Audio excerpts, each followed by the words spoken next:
Assalamualaikum warahmatullahi wabarakatuh. Hai Sobat BMKG, bagaimana kabar Anda hari ini?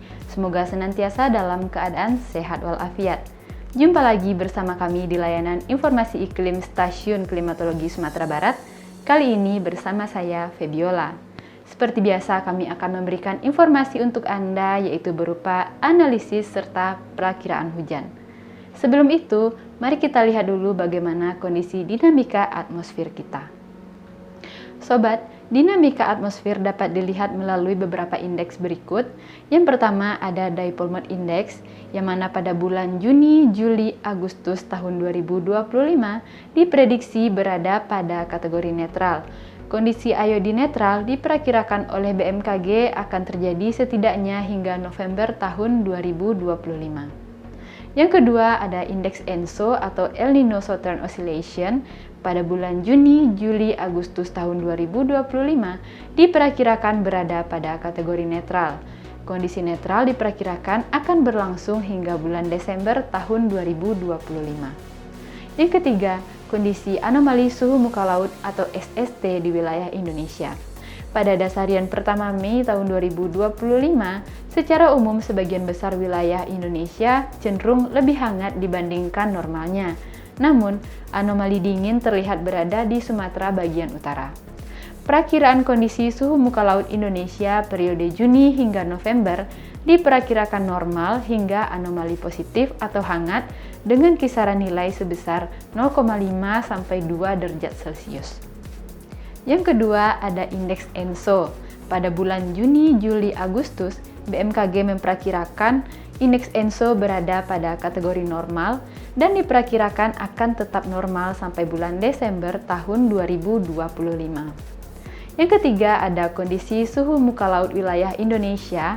Pada dasarian pertama Mei tahun 2025, secara umum sebagian besar wilayah Indonesia cenderung lebih hangat dibandingkan normalnya. Namun, anomali dingin diperkirakan terjadi di wilayah Sumatera bagian utara. Perakiraan kondisi suhu muka laut Indonesia periode Juni hingga November diperkirakan normal hingga anomali positif dengan kisaran nilai sebesar 0,5 sampai 2 derajat Celcius. Itulah gambaran kondisi dinamika atmosfer kita. Sekarang kita berlanjut ke informasi berikutnya. Sobat, kita masuk pada informasi yang pertama, yaitu analisis hujan.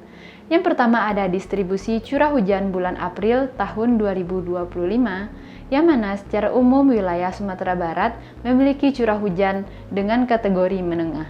Wilayah yang mengalami curah hujan tinggi diantaranya sebagian Kabupaten Pasaman Barat, Kabupaten Agam, sebagian Kabupaten Padang Pariaman, Kota Padang, sebagian kecil Kabupaten 50 Kota, dan sebagian Kepulauan Mentawai. Selanjutnya yang kedua, distribusi sifat hujan bulan April tahun 2025, yang mana wilayah Sumatera Barat secara umum didominasi oleh kategori bawah normal hingga normal. Sifat hujan atas normal terjadi di sebagian kecil wilayah, yaitu di Agam bagian tengah, dan sebagian kecil wilayah 50 Kota bagian utara. Selanjutnya kita masuk ke perakiraan hujan.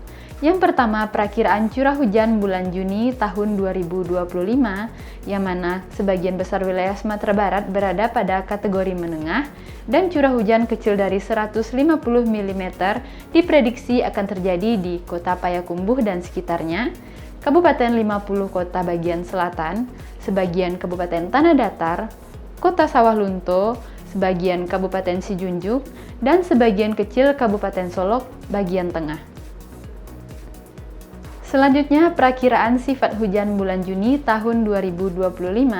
Secara umum, wilayah Sumatera Barat berada pada kategori normal. Sifat hujan atas normal diperkirakan akan terjadi di sebagian wilayah Kabupaten Pasaman Barat, sebagian besar wilayah Agam, sebagian Kabupaten Padang Pariaman, Kota Bukit Tinggi, Kota Padang Panjang, Kota Pariaman, serta sebagian Pulau Siberut.